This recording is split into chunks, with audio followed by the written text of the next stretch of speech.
लंकापति रावण अपना सेनापति भेजा है।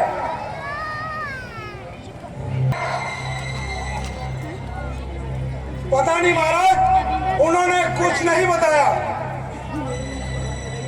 ऐसी क्या विपत्ति आ गई जो बीच में मुझे नींद से उठाना पड़ा? महाराज कुछ नहीं। आइए महाराज, प्रतीक्षा कर रहे हैं। ठीक है सेनापति, चलते हैं महाराज के महल में।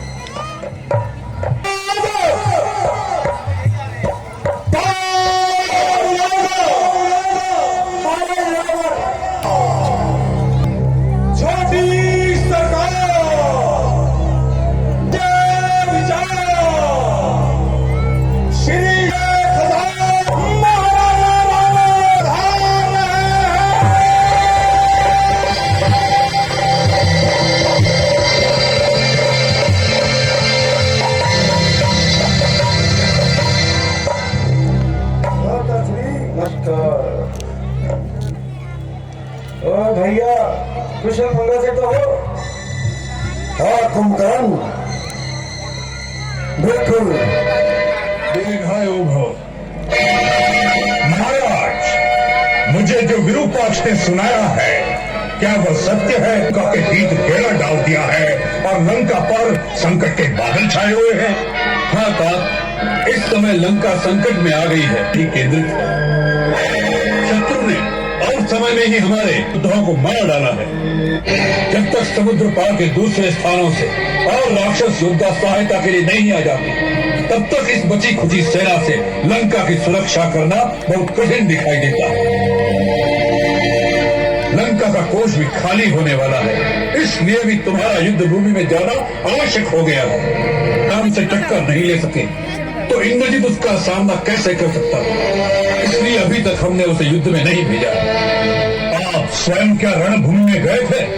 हाँ, जब प्रहस्त और मकरास भी मारे गए, तब हमने सोच लिया कि शत्रु ऐसे योद्धाओं से वश में आने वाला नहीं है। युद्ध लंबा होता जाएगा और लंका निवासियों का मनोबल दिन प्रतिदिन मंद होता जाएगा। इसलिए हमने निश्चय कर लिया कि हम स्वयं जाकर एक ही बार में शत्रु का समूल नाश कर दे। परंतु शत्रु इतना निर्बल नहीं निकला जितना हमने समझा था। वो समस्त अस्त्रों को काट कर हमें निरक्षा कर दिया। वक्त ने तब पहुंचाई जब उसने उस अवस्था में हमारा वध नहीं किया। युद्ध में मरने से हमारी वीरता को दाग नहीं लगता, परंतु उसने हमें अपमानित करके वापस भेज दिया। आज सारा संसार हमको हंसता होगा, यहाँ तक कि सीता भी हमारा उपहास करेगी। और हम कौन से गौरव के अहंकार को लेकर उसके सामने जाएंगे? कुंभकर्ण मेरे भाई, इसलिए भी तुम्हारा युद्ध भूमि में जाकर उन वानरों और मानवों का भक्षण करना आवश्यक हो गया है। आज तुम्हें रावण के अपमान का बदला लेना है राम से।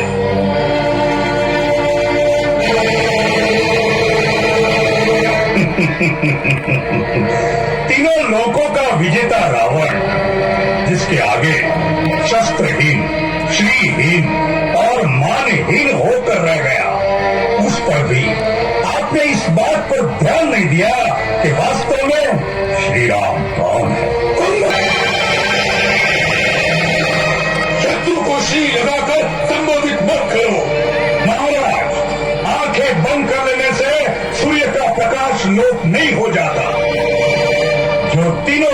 स्वामी हैं, स्वयं श्रीमान नारायण है, उन्हें श्री राम ही कहना पड़ेगा। जब स्वयं श्रीमान नारायण हमारे कुल में अवतार लेंगे तब वह उसी न रूप में आपका विनाश करेंगे कि विष्णु ने राक्षसों का नाश करने के लिए अयोध्यापति दशरथ के घर जन्म लिया। भैया ब्रह्मा की बात भी भूल गए, फिर भी आप महारानी सीता का हरणकार है। तुम्हें अपनी बहन के अपमान था तो उस कार्य को वीरों की भांति कर दे। चोरों की भांति एक स्त्री का हरण करके क्या आपका मस्तक गौरव से ऊंचा हो गया है? सूर्पणखा मेरी भी तो बहन थी। आज मुझे जिस प्रकार उठाया है, उस दिन यह हीन कार्य करने से पहले ही मंत्रियों के परामर्श से ही करे। राजा को चापलूसों और ऐसे स्वार्थी मंत्रियों की बातों में नहीं फंसना चाहिए जो अपना निजी हित और अर्थ स्वार्थ के लिए राजा के साथ अपने देश को भी शत्रु के हाथों बेच सकते हैं। ऐसे ही मंत्रियों के लिए शास्त्र कहता है कि विनाशयंतो भर्तारम सहिताः शत्रुभिर्बुधैः विपरीतानि कृत्यानि कारयन्ति हि मंत्रिणा तान भर्ता मित्र संकाशान अमित्रान मंत्र निर्णय व्यवहारेण जानियात् सचिवानु उपसंहिता। कुंभकर्ण, यह समय शास्त्र सुनाने का नहीं है। हर बात अपने अपने समय पर ठीक लगती है। यही तो मैं कहना चाहता हूँ भैया कि आपने उचित समय पर उचित बात नहीं की। कहती है कि पुरुष को धर्म अर्थ और काम का सेवन उचित समय पर ही करना चाहिए।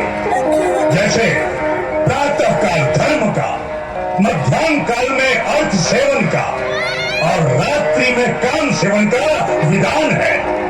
इन तीनों में भी धर्म श्रेष्ठ है। अतः जहाँ अर्थ और काम का सेवन धर्म विरुद्ध हो, वहाँ धर्म के अनुसार ही चलना चाहिए। सीता का हरण करते समय आपने धर्म और अधर्म की बात नहीं सुनी। मंदोदरी भाभी और विभीषण की नीति और धर्मयुक्त बात नहीं सुनी। केवल अपनी काम वासना की पूर्ति का बहाना ढूंढा है आपने। इसी का यह फल है जो आज सारे लंकावासी भोग रहे हैं।